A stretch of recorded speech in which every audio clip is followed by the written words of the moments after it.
Welcome to Chapter 3 of the Washington State Beekeepers Association Beginner's Beekeeper Certification, where we will be looking at supplemental feed. There are two sections in this chapter: supplemental feeders and what to feed and how long to feed. Let's look at some feeders. One of the biggest decisions that the beekeeper has to make after deciding on the type of bees they will have and the location of the hive is the type of feeder that will be used.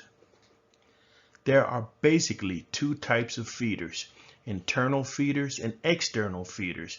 And while both comes with pros and cons, at the end of the day, it is ultimately the beekeeper's choice as to which feeder will be used.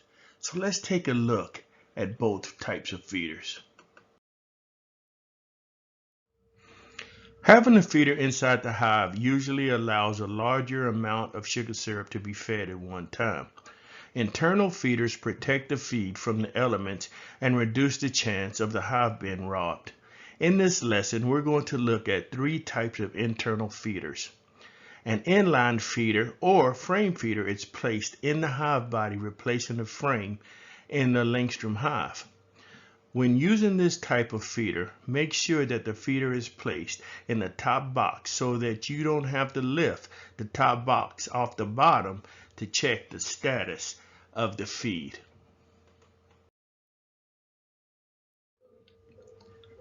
A food-grade Ziploc bag can be used as an internal feeder as well.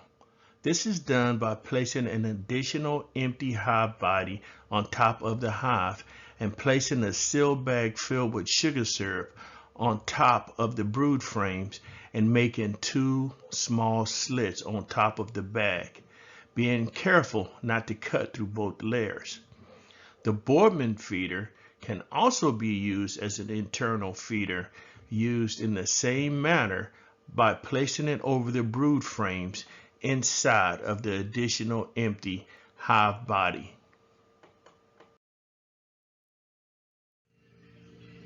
Although a top feeder is placed on the top box of the hive, it is still considered an internal feeder, and it works by allowing the bees to use the screen as a ladder for which they climb down to the sugar syrup.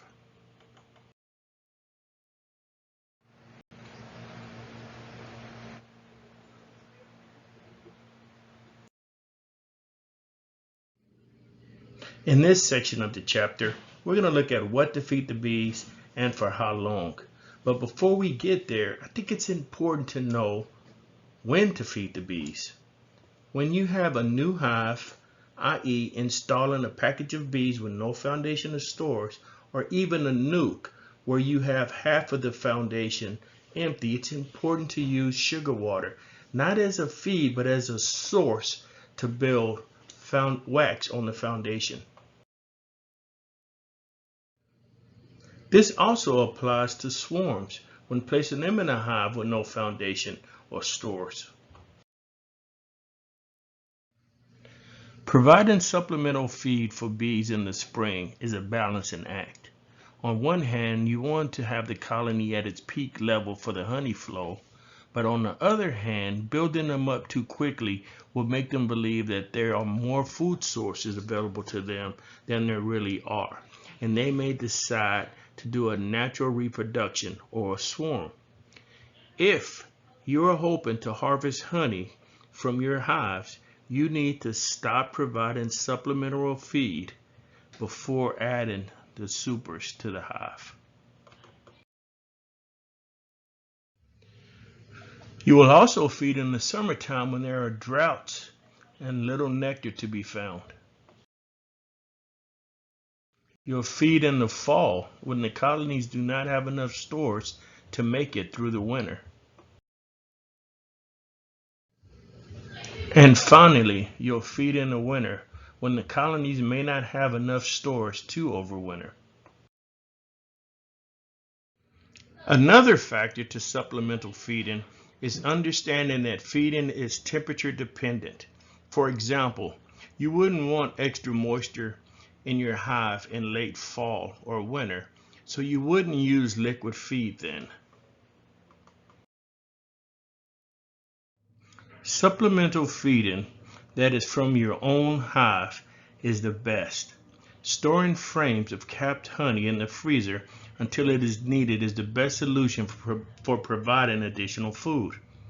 If you do have a frozen frame of capped honey, make sure that you let it thaw before placing it in the hive.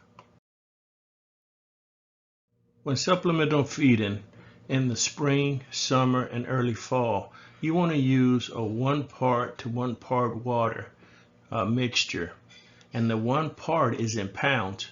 So 1 gallon of water weighs 8 pounds, so you'd use 8 pounds of sugar for 1 gallon of water. However, in the fall, when the weather gets a bit colder, you want to use a 2 part sugar to 1 part water solution. Once winter comes, you should only supplement with solid feed, such as winter pollen patties, hard candy, and granulated sugar. When using candy boards and winter pollen patties, place them directly over the frames containing brood. When feeding with sugar, do not use brown or raw sugar. Use granulated sugar. To feed with granulated sugar, you would need paper to keep the sugar from falling into the hive until the moisture inside the hive causes the sugar to cake. In any of these situations, be sure not to cover the frames completely with the supplementary feed. There must be space left for airflow. You can use a super that has had the frames removed for a shim.